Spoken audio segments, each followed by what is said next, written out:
Imagine you're watching this, and suddenly, poof, everything just stops. The screen in front of you goes dark, the lights in your room, gone.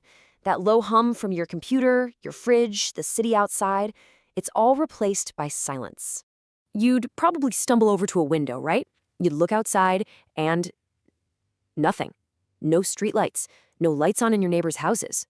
That familiar glow on the horizon from the nearest city, completely extinguished. The power is out. And not just for you, for everyone, everywhere.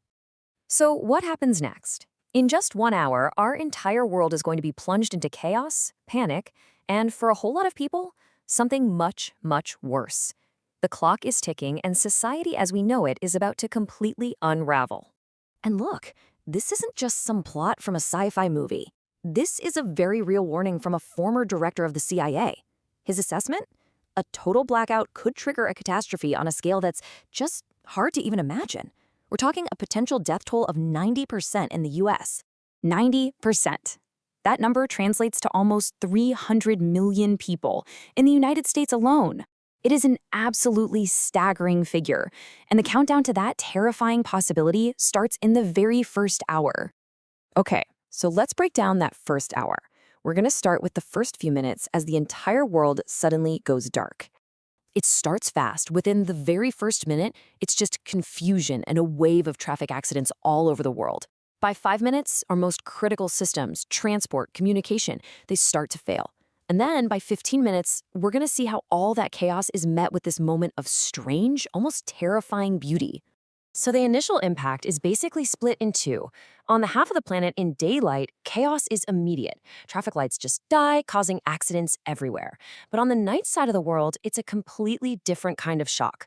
A sudden, deep darkness and an eerie, unnatural silence that most people have never experienced. After just 5 minutes, the very fabric of our modern lives starts to tear.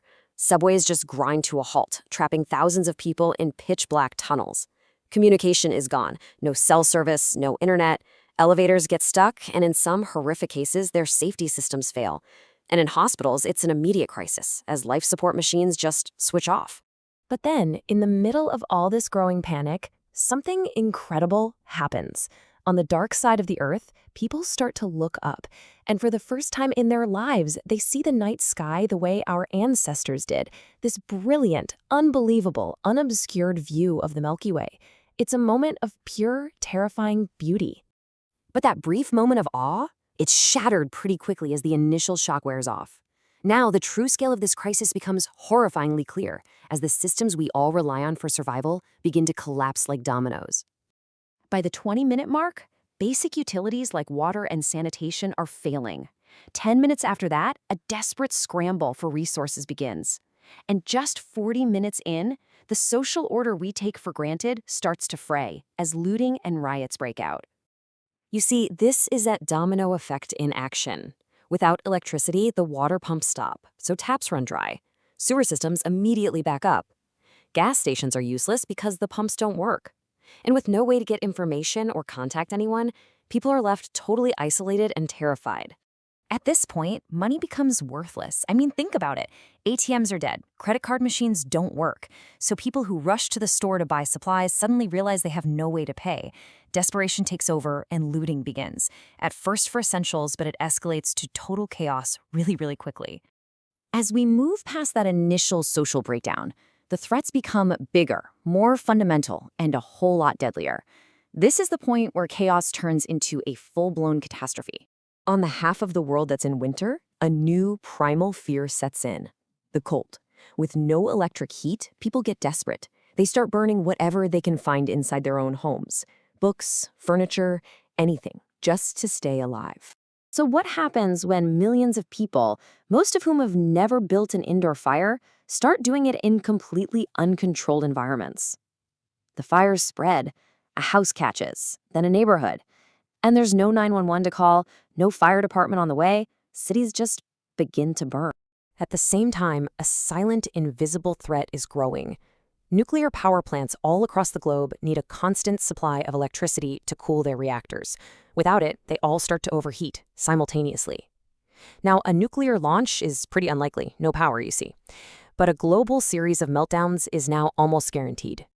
It's only been an hour, and the world is unrecognizable. But how could something this massive even happen? Well, it probably wouldn't be a cyber attack. The most likely culprit is a force of nature that we have absolutely no control over. It's called a geomagnetic storm. Basically, it's a huge wave of supercharged particles from the sun that slams into our planet's magnetic field.